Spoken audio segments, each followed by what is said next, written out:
Selamat datang saudara-saudari. Hari ini kita mau mendengar berita baik dalam Kolose. Ini adalah surat Paulus kepada jemaah di Kolose. Mari kita bermula dengan kata pengantar. Kolose adalah sebuah kota di Asia Kecil, di sebelah timur kota Efesus. Paulus tidak memulakan jemaat di Kolose, tetapi ketika dia mengutus pekerja-pekerja dari Efesus, ibu kota wilayah Roma di Asia, Paulus merasa bertanggungjawab juga atas jemaat di Kolose. Paulus mendapat berita bahawa antara jemaat di situ terdapat guru-guru yang mengajar ajaran salah. Mereka berkeras bahawa untuk mengenal Allah dan mendapat penyelamatan yang sempurna, orang mesti menyembah roh-roh yang menguasai dan memerintah alam semesta. Di samping itu, guru-guru itu berkata bahawa orang mesti mentaati peraturan bersunat, pantang dan sebagainya. Surat Paulus kepada jemaah di Kolose ditulis untuk menentang ajaran-ajaran itu dan untuk mengemukakan ajaran Kristian yang benar. Inti surat ini menjelaskan bahawa Yesus Kristus dapat memberikan penyelamatan yang sempurna dan bahawa ajaran-ajaran lain itu hanya menjauhkan orang daripada Kristus. Melalui Kristus, Allah mencipta dunia ini. Dan melalui Kristus juga, Allah menyelamatkannya.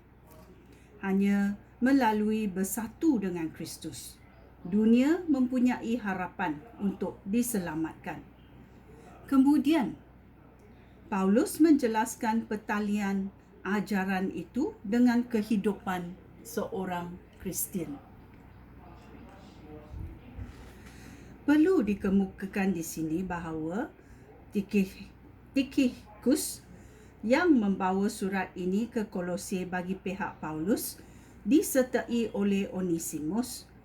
Onesimus itu seorang abdi yang disuruh oleh Paulus supaya kembali kepada tuannya, Philemon, seorang anggota jemaah di Kolose. Okey, mari kita bermula dalam babak 1.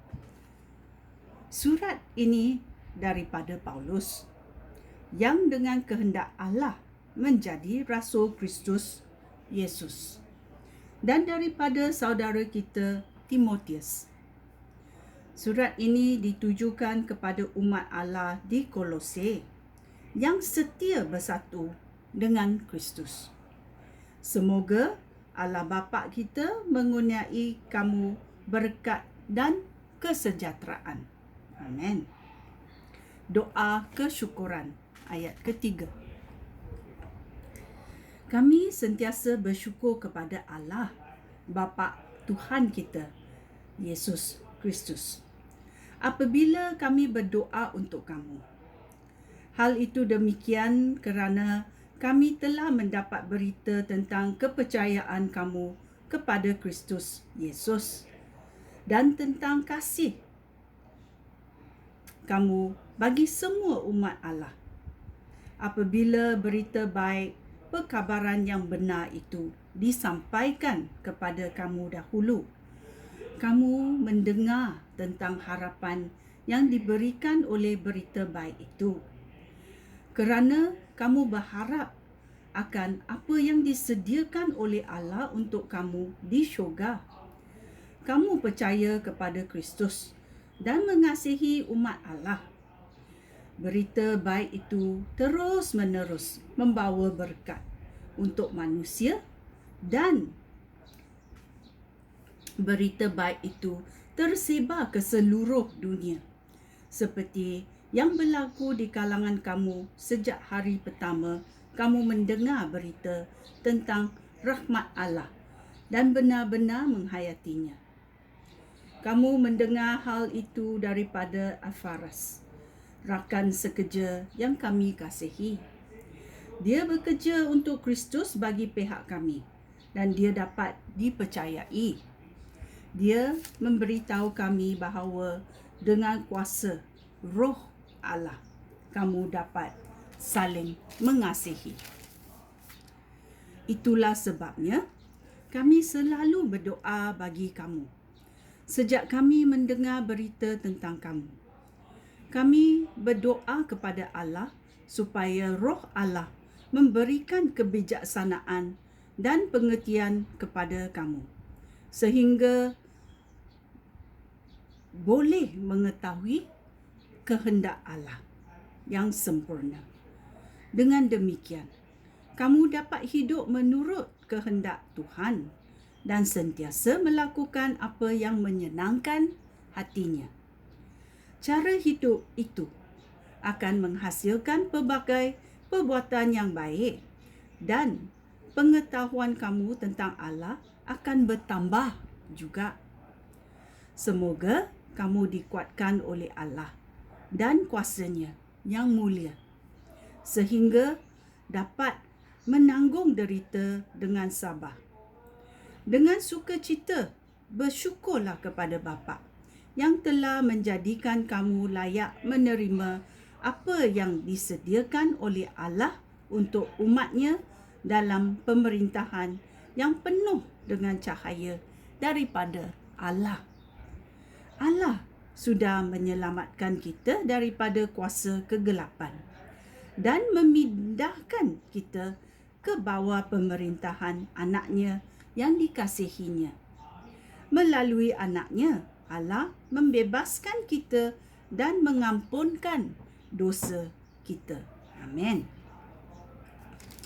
Kristus dan peranan Kristus. Ayat 15.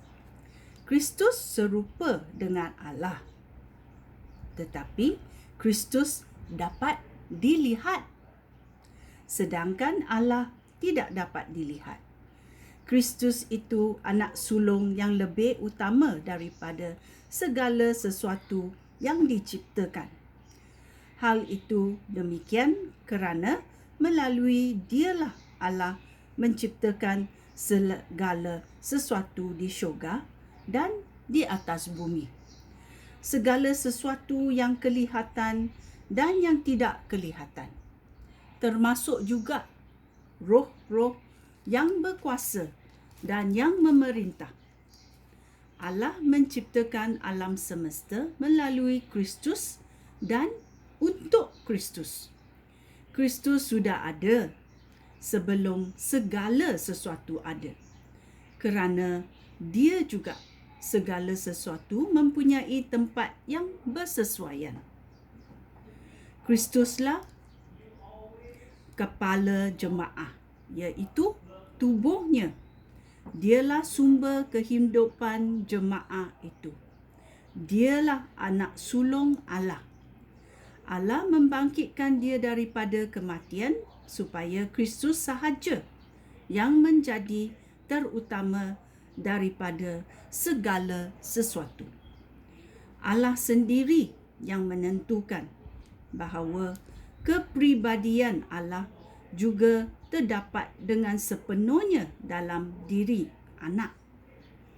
Melalui anak juga, Allah mengambil keputusan untuk membawa segala sesuatu, baik yang di bumi maupun yang di syurga, kembali kepadanya. Allah melakukan hal itu melalui kematian anak-Nya di kayu salib. Dahulu, kamu jauh daripada Allah dan memusuhi Dia kerana perbuatan dan fikiran kamu jahat. Tetapi sekarang, dengan kematian anak-Nya, Allah telah menjadikan kamu sahabat-sahabat-Nya, sehingga kamu dapat dibawa menghadap Dia dalam keadaan yang suci, murni dan tidak bercela. Tetapi kamu harus tetap percaya kepada berita baik itu, dan dengan kepercayaan itu kamu dapat berdiri teguh. Janganlah lepaskan harapan yang kamu terima ketika mendengar berita baik daripada Allah. Itulah berita baik yang telah diisytiharkan kepada semua orang di dunia. Kerana berita baik itu, aku Paulus menjadi hamba untuk mengisytiharkan. Amin. Pelayanan Paulus ayat 24. Sekarang aku bersukacita kerana boleh mengalami penderitaan untuk kepentingan kamu. Dengan penderitaan jasmani, aku melengkapi apa yang masih harus diderita oleh Kristus bagi pihak jemaah, iaitu tubuhnya. Aku menjadikan penolong jemaah oleh Allah untuk kepentingan kamu. Aku diberikan tugas untuk menyampaikan keseluruhan perkabaran Allah yang dirahsiakan oleh Allah kepada semua orang selama berabad-abad yang lalu, tetapi sekarang dinyatakan kepada umatnya. Allah merancang untuk menyatakan rahsianya kepada umatnya. Rahsia yang agung dan mulia untuk umat manusia. Inilah rahsia itu.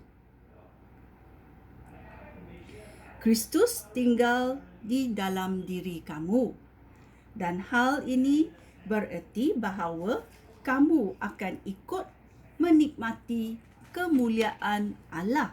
Amin. Oleh itu, kami mengisytiharkan Kristus kepada semua orang dengan segala kebijaksanaan. Kami memberikan amaran dan ajaran kepada mereka supaya setiap orang dapat dibawa ke hadirat Allah sebagai orang yang matang dalam hal-hal rohani, kerana sudah bersatu dengan Kristus.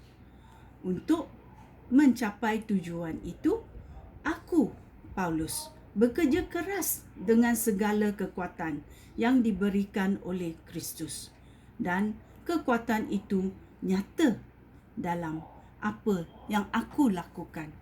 Ya, kita mesti berterima kasih kepada Tuhan Yesus kerana Dia memberi kita peluang menikmati kemuliaan Allah. Dan bila kita bersatu dengan Allah, dengan Kristus, kita dapat menikmati rahsia perkabaran ini. Sungguhnya bertuah kita bila kita menerima Yesus sebagai penyelamat. Dia adalah Kristus dalam hidup kita. Sekian, terima kasih. Shalom.